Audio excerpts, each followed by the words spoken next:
Bickley and Marotta. Bickley and Marotta Mornings. Arizona Sports. The local sports leader. Bickley Blast. You've heard about D-Book, you've heard of Point Book, and now you are about to hear about Checkbook. And that is because Devin Booker has now entered the arena of the overpaid, and it's a realm where everything changes, and usually not for the better. Already, many critics of this move. One called it a desperate overpay for a rudderless team, pointing out that Devin Booker has made 2 All-NBA teams, same as Julius Randle, who costs about half as much. Meanwhile, some people who cover the Houston Rockets are treating it like a day of celebration as they own future Suns draft capital and are heavily invested in our failure. There is a lot of danger here because if Devin Booker is no longer a top 15 player, what will he look like at age 32 and 33 when his salary will be off the charts? It could look like Bradley Beal, where the Suns are paying top of the market money for a fringe all-star. Now, personally,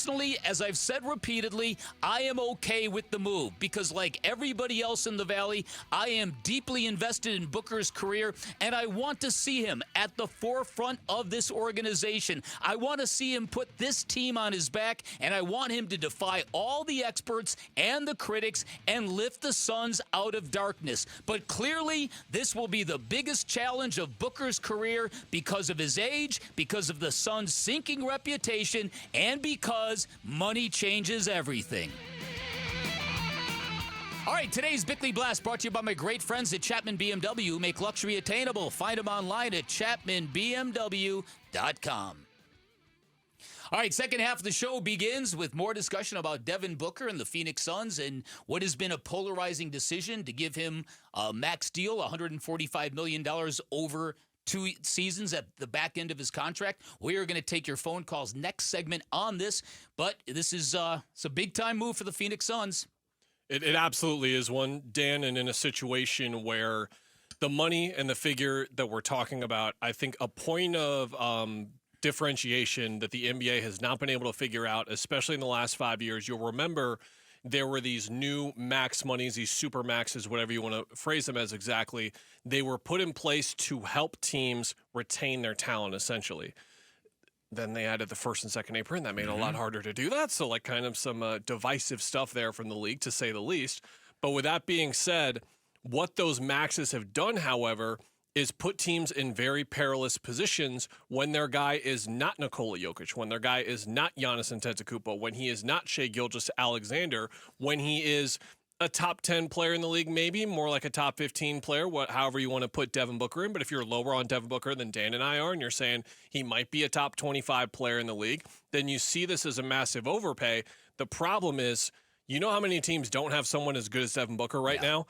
A lot. So someone would give him this money anyway and would quote-unquote overpay for him. But something we were talking about yesterday, Dan, you can go through like the tiers of the West, if you will. And you can go through all of the teams that the Suns are expected to be around this year with their relatively low win total we're expecting. That's the Kings, that's the Blazers. You can talk about the Spurs maybe down there, the Pelicans, the Jazz, and so on. None of those teams, including Memphis, have a player as good as Devin Booker. And there is a value and a commodity to that because we talked about Indiana and their lack of quote-unquote star power. You still need a guy. Tyrese Halliburton proved that he is the guy, and you're going nowhere without a guy. Now, you could say Devin Booker's not that guy. Trade him. Do what OKC did. You know, get back draft assets, get back younger players, develop again from there. Maybe it doesn't go as well. Do you remember? I'm sorry. Do you remember what the Memphis Grizzlies were a couple of years ago? I do. And how we were like, oh, look at Ja Morant, look at Jaren Jackson Jr., look at Desmond Bane, look at Santi Aldama. They're developing all these players. Vince Williams, Gigi Jackson, they're doing it so well. Where has that gotten them? You remember how we were hyping up the Pelicans 3 years ago after their first round matchup, finding Jose Alvarado, nailing Herb Jones in the second round. Right. Trey Murphy's going to be one of the best players in his overall draft class. Brandon Ingram, you mentioned. Dyson Daniels, who they later traded. All these guys that they had and they nailed in terms of the execution of getting those guys. Where has it gotten them? Nowhere. You can go to that type of situation without a player of Devin's caliber and land in a even more perilous position. It is worth seeing it out one more time with him. And if it costs this money that could, I don't want to say screw you later on, but leave you in a more disadvantageous position, I think the gamble, quote unquote, is worth it.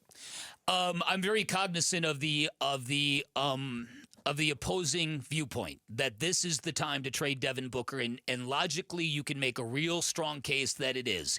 But I also really vibe on what you said, and that is I want to see Devin Booker one more chance in his prime to do what he almost did a few years ago. Now, yeah, Chris Paul was the team's best player the team's leader in 2021.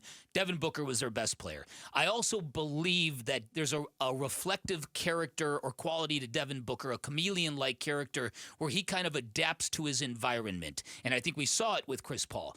And unfortunately, I think we also saw it with KD, where that whole chill and just do you, that kind of vibe.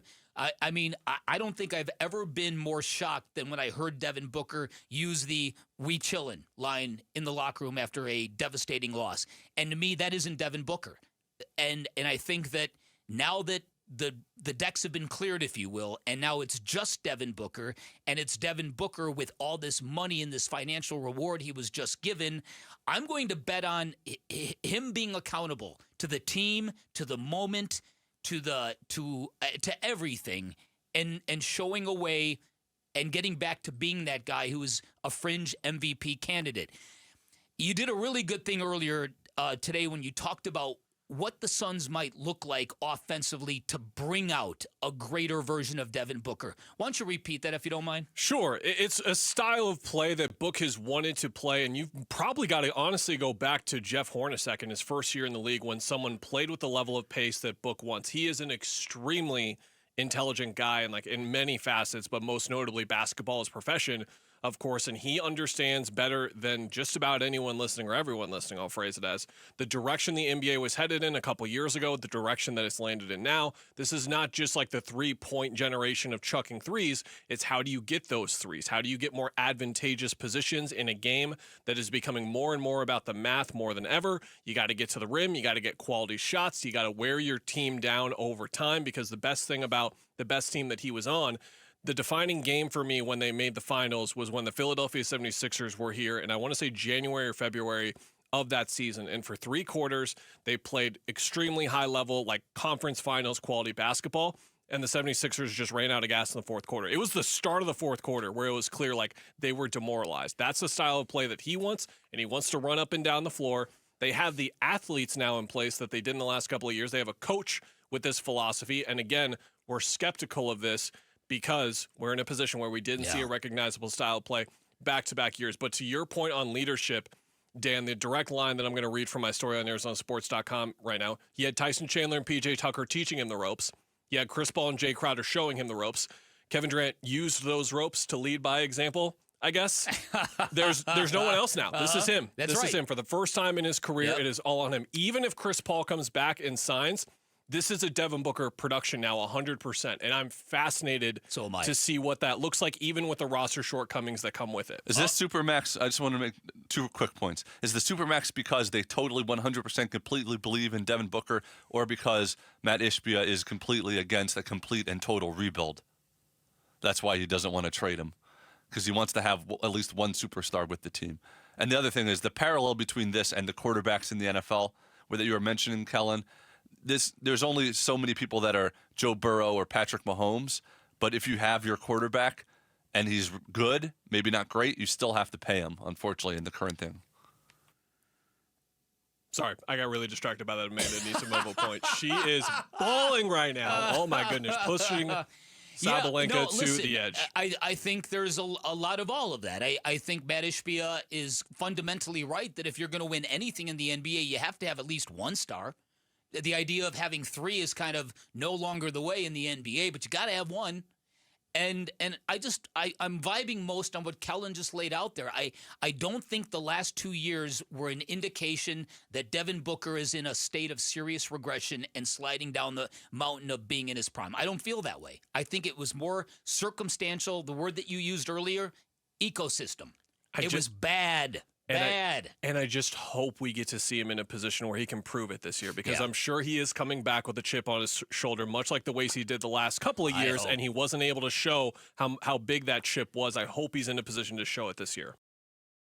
Thanks for watching Bickley and Marotta. Click to see the latest Bickley Blast and hit the button in the middle to subscribe to Arizona Sports.